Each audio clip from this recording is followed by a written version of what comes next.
एक छोटा सा नियम, ये 1 महीने का लौकी, उबली लौकी खाऊंगा, बिन घी की रोटी खाऊंगा, उस युवक को यहां तक पहुंचा देगा छोटा सा नियम। इसलिए निवेदन आपसे कर रहा हूं, आपसे कह रहा हूं, घुटने के बल चलते चलते पैर खड़े हो जाते हैं। वो छोटे छोटे नियम एक दिन बहुत बड़े हो जाते हैं, बहुत बड़े हो जाते हैं। निवेदन आपसे, एक युवक दुकान से व्यापार करके आया, घर पे आया, घर पे बैठ, जैसी जमीन पर बैठ गया, पिता ने कहा, बेटा तुमसे कुत्ता अच्छा है, कम से बैठता है तो नीचे पूंछ से साफ करके बैठता है, तू तो कुत्ते से भी गया बीता है।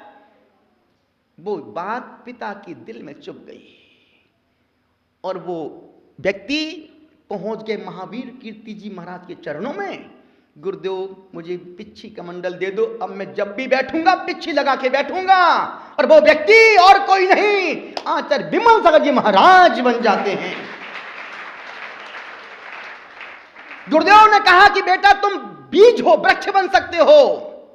कहां तुम भटक रहे हो, संसार में रो रहे हो, तुम भी भगवान बन सकते हो। एक शब्द कान में सुना कि तुम भगवान बन सकते हो।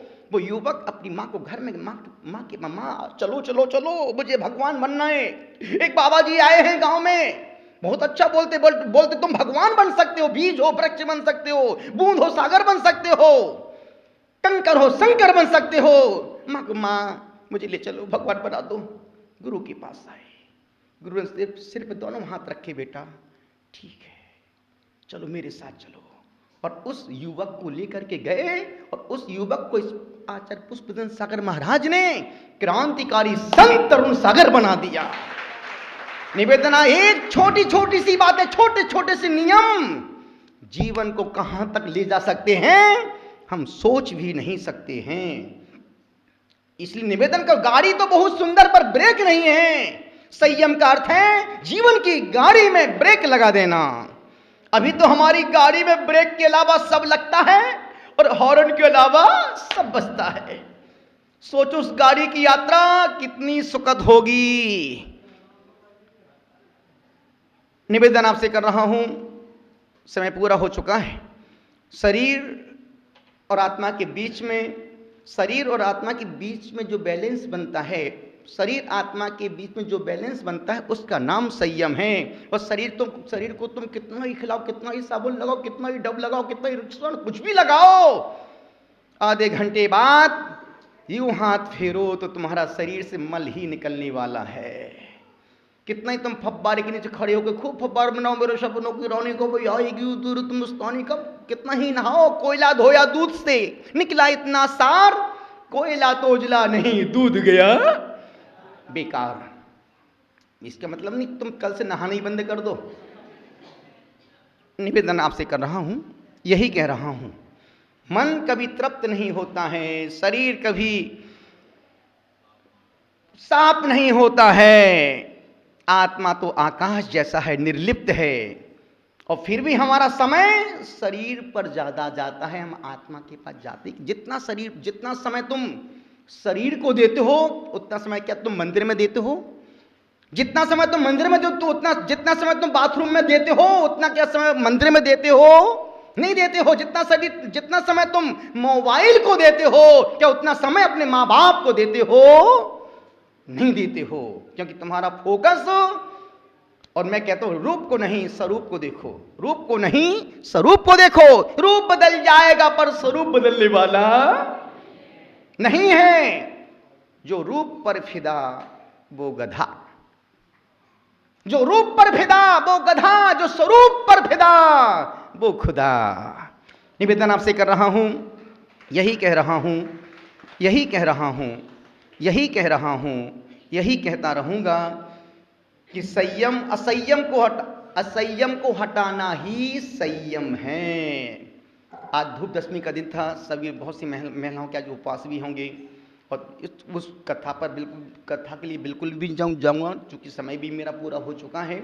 उस आज धूप दशमी का इतना ही महत्व जो परमात्मा के चरणों में, गुरु सदगुरु के चरणों में धूप को खेते हैं वो कभी अपयश को प्राप्त नहीं होते हैं।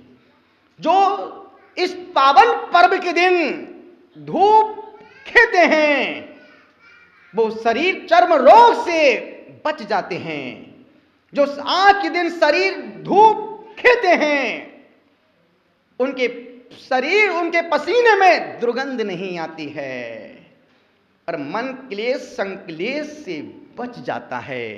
तो निश्चित भोजन शुद्ध करो पर साथ में शुद्ध मन को भी रखो। दोनों हाथों को जोड़ें पूरे मन के साथ। मैं भी बोलता हूं आप भी बोलिएगा, मैं गुनगुनाता हूं आप भी गुनगुनाइएगा, मैं गाता हूं आप भी गाइएगा। ओम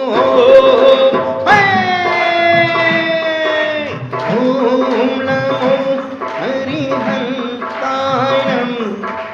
हरिहंसायम नमो नमो ओम नमो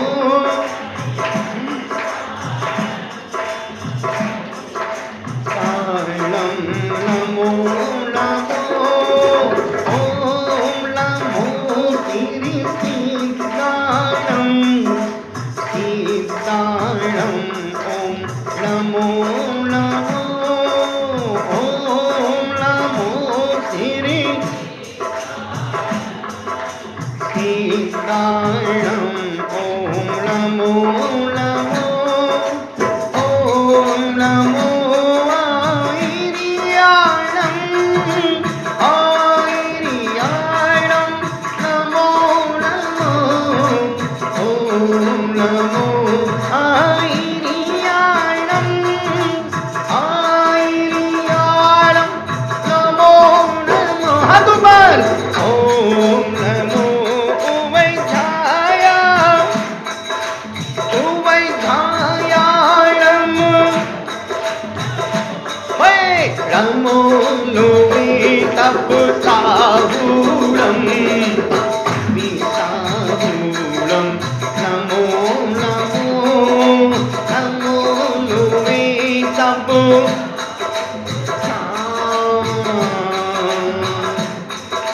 नमो नमो। पंच परमेष्टि भगवान की। शास्त्र पढ़ते पढ़ते पेड़ जीर्ण शीर्ण हो गए, तुम्हारे हाथों में कंपन आ गया, तभी ग्रंथ की बातें अभी तक समझ नहीं पाए। मैं सोचता हूं कि तुमने सिर्फ सुनना ही महत्वपूर्ण मान लिया है। सुनना महत्वपूर्ण है पर सुनने के साथ चुनना और महत्वपूर्ण है। गुरुदेव को हम लोगों ने पढ़ा कम, सुना कम है। गुरुदेव को हम लोगों ने 30 साल में कम पढ़ा है, कम सुना है, पर देखा ज़्यादा है।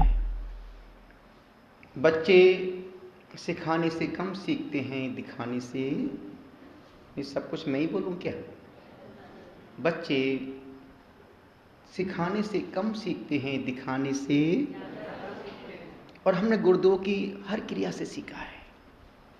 और ध्यान रखना, गुरु शिष्य को सब कुछ नहीं देता है। गुरु शिष्य को सब कुछ नहीं देता है। चुराने वाले चेले भी होने चाहिए, जो गुरु की अदाओं से, गुरु की मुस्कुराहट से, गुरु के उठने से, बैठने से, चलने से, खाने पीने, सब क्रियाओं से सीख ले। वही तो शिष्य है। गुरुदेव ने कितनी प्यारी बात कही। और वाकई में गुरुदेव यदि घंटे भर और बोल जाएं तब भी तुम्हारे कान तृप्त होने वाली नहीं है, क्योंकि सुनने से कान तो दुखते नहीं है।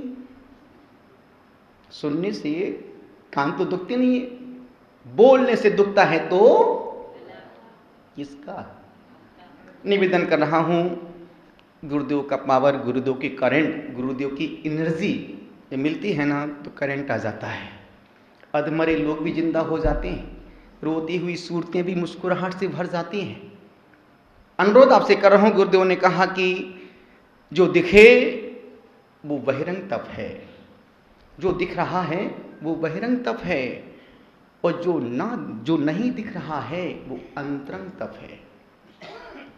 गुरुदेव ने बहुत संक्षिप्त में 12 तपों का वर्णन, कम शब्द, यूँ तो एक एक तप पर गुरुदेव एक एक प्रवचन कर देख। हमने सुना 91 92 में जब दीक्षा को 1.5-2 साल ही हुआ था, उस समय आचार्य भगवान ने प्रतापगढ़ में भक्तंबर पर एक एक काव्य पर एक एक दिन प्रवचन दिया। इंदौर में जब हम घर से आए ही थे सन 86 में, इंदौर तुकोगंज आश्रम के बाहर प्रांगण में गुरुदेव के प्रवचन 5-5 हजार आदमी एक साथ। और गुरुदेव उस समय जो टाइम की पाबंदी थी वही हमने अभी वही देखा। गुरुदेव समय से, सामायिक से, प्रतिक्रमण से कोई समझौता नहीं करते। फिर कोई चंद, कोई लाल, कोई पाला जाए, गुरुदेव तुरंत वहाँ से खिसक जाते हैं, अपने पास चले जाते हैं। और आज भी वही समय होता है, कोई आए, जगदीश चलो भाई, और हम पीछे पीछे भाग रहे हैं। गुरुदेव कहाँ गए? गुरुदेव देखा कि गुरुदेव मंदिर के दर्शन करते करते अभी मैं एक बार आके चला गया, गुरुदेव आज जल्दी निकल गए। तो गुरुदेव ने कभी समय से समझौता नहीं किया है। निवेदन आपसे कर रहा हूं, गुरुदेव ने बहुत सारी बातें कही, और वाकई में जो आप 10 उपास कर रही, तपस्या नहीं है। तपस्या तो वही जो पूरे साल तक इस तपस्या का एहसास बना रहे। जब तुम कभी रात में खाने बैठो तो नहीं यार 10 लक्षण में 10 उपवास की थी, मैं रात में कैसे खाना खा लूं, नहीं, मुझे रात में नहीं खाना खाना है। जब तुम्हें प्यास लगी हो, तुम पानी पीने रात में पहुंच जाओ, अरे यार 10 दिन जब मैंने पानी नहीं पिया तब मैं नहीं मरा, यदि आज नहीं पीऊंगा तो आज भी मरने वाला नहीं है। और सिर्फ एक भूख प्यास मन का समीकरण है। यदि तुम सोचो कि मैं बीमार हूं तो तुम बीमार से ज्यादा बीमार हो, और तुम सोचो कि मैं स्वस्थ हूं तो तुम बीमार हो के भी तुम फिट रह सकते हो। सिर्फ मन का समीकरण, सुख दुख कुछ नहीं। एक परवरस पर्यूषण पर्व है क्या? सम्मिश्र की यात्रा जैसा है। अभी सभी जितने उपास लोग कर रहे हैं, अभी आपकी यात्रा गणधर टूंक तक हो गई है, वहां तक आप निकल गए हैं। अब आप चंद्रपुर गोस्वामी से क्रॉस हो रहे हैं, अब आदिनाथ की चप्पा चढ़ रहे हैं। तप, उत्तम तप, तप यानी आत्मा का स्वभाव, जो गुरुदेव ने बतलाया, जो गुरुदेव ने कहा, जो तपता है वही पकता है। और गुरुदेव ने बहुत प्यारी बात कम समय में कह दी, जो तुम्हारा संसार आंखों से दिख रहा है वो संसार तो छोटा है, जो तुम्हारे भीतर बसा पड़ा है संसार के प्रति अटैचमेंट, वो संसार ज़्यादा खतरनाक है। यदि तुम्हारे, आप जहाँ रहते हैं उस कॉलोनी, उस मोहल्ले में, यदि आपने एक बहुत सुंदर, बहुत अच्छा एक नया मोबाइल लेके आए और पूरे उस कॉलोनी में किसी के पास वैसा मोबाइल नहीं था, तुम्हारा भाव देखा, आई एम समथिंग, बाकी सब नथिंग। और वैसा ही मोबाइल किसी दूसरे बंदे के पास पहुंच जाए, तुम्हारे अच्छे मोबाइल का सुख 50% बचता है। गुरुदेव ने भी कहा ना कि तुम्हारा सुख जो तुम्हारे पास है, तुम्हें उसका सुख नहीं है, उसके पास क्यों है, इस बात का कहते हैं ना कि जब जापान में लाइट जाती है तो लोग अपना फेस चेक करते हैं, जब वही लाइट अमेरिका में जाती है तो लोग पावर हाउस में फोन करके बोलते भैया लाइट क्यों नहीं आ रही है। और जब वही लाइट भारत में जाती है तो लोग पड़ोसी का घर देखते, वहां बल्ब जल रही है क्या। यदि वो वहां जल जाए तो अपने घर में लाइट क्यों नहीं, उसके घर में लाइट नहीं, इस बात का दुख नहीं है, वहां क्यों जल रहा है इस बात का, बस यही है तप का विपर्यास। गुजारिश आपसे कर रहा हूं, कहते ना कि अपना बच्चा रोए दिल में दर्द होता है, अपना बच्चा रोए दिल में दर्द होता है, पड़ोसी का रोए, किसने कहा ये? अपना बेटा रोए दिल में दर्द होता है, पड़ोसी का रोए सिर में दर्द होता है, अपनी बीवी रोए सिर में दर्द होता है, पड़ोसी की रोए। फालतू बातें बहुत करती हो तुम। निवेदन आपसे कर रहा हूं, अनुरोध, क्योंकि तुम्हारा अटैचमेंट अपने से नहीं है, पड़ोसी से है। जितना तुम अपने घर परिवार को, बच्चों को देख के नहीं मुस्कुराते हो, उतना तुम पड़ोसी और पड़ोसन को देख के मुस्कुराते हो। अनुरोध आपसे कर रहा हूं, गुजारिश आपसे कर रहा हूं। गुरुदेव ने बहुत सारी बातें कही और बहुत सारी बातें कही। गुरुदेव ने कहा आदमी भीड़ का एक हिस्सा है, और बाकी में एक हिस्सा है। आज का आदमी भीड़ में होकर के भी अकेला है। आज का आदमी भीड़ में होकर के भी अकेला है, और अकेला होकर के भी आदमी भीड़ में है। फेसबुक खोल के बैठा है, दोस्तों से चैटिंग चल रही है, अकेला होकर के भी भीड़ में है, और भीड़ में होकर के भी अब सबके बीच में एक लड़की की शादी हो रही थी, भंवरे फेरे का समय था, पंडित कोई मंत्रोच्चारण कर रहा था। वो लड़की अब लंबा घूंघट डाल करके बैठी थी, नीचे मुँह करके। 4 घंटे हो गए वो नीचे मुँह करके बैठी है, नीचे मुँह करके। पंडित लोगों ने कहा कितनी चरित्रवान है, कितनी सुशील, कितनी समझदार, इसने पल्ला भी नहीं खोला, दिखा भी नहीं किसी को। उससे कहा बेटी तेरे गर्दन में दर्द नहीं हो रहा है? उसने नीचे देखा, दौड़ी थी, तो उसमें भी चीटिंग कर रही है। निवेदन कर रहा हूं, अटैचमेंट। यदि बच्चे के सामने चॉकलेट, सोने की अंगूठी रख दो, बच्चा किसको उठाएगा? ओके। बच्चे के पिता के सामने वही अंगूठी सोने की और चॉकलेट डाल दो, बच्चे के बाप किसको उठाएगा? वही 2 चीजें, अंगूठी सोने का, अंगूठी चॉकलेट, कैडबरी चॉकलेट 200 ग्राम की भिखारी के सामने रखो, वो किसको उठाएगा? बड़ा अनुभव तुमको भिखारियों का, क्योंकि हमारा मन भी भिखारी ही है।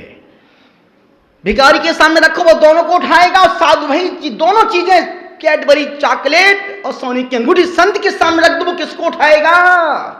हाथ भी नहीं लगा। क्यों? क्योंकि उसका उससे अटैचमेंट। रागी को राग अच्छा लगता है, बीत रागी को वैराग्य अच्छा लगता है। मैं जानता हूं, एक नौकर, सेठ ने कहा बेटा रामू जा, मैं दुकान जा रहा हूं, घड़ी लेके आ। घड़ी ला रहा था कि अचानक घड़ी का वो कांच पहुंच रहा था कि धोखे से वो घड़ी उसकी छूटी और नीचे। किसने कहा गिर के? तू देख रही है था नीचे गिर गई। अभी नहीं गिरी, क्या कर लेगा तू? बस गिरने वाली तो उसने तुरंत पकड़ लिया, गिरते गिरते बच गई, नहीं गिरी अभी, जब कहूंगा तभी गिरेगी। और जैसे ही वो घड़ी सेठ की दी और धोखे से वो घड़ी तो वहीं बैठी थी, क्या गिर गई?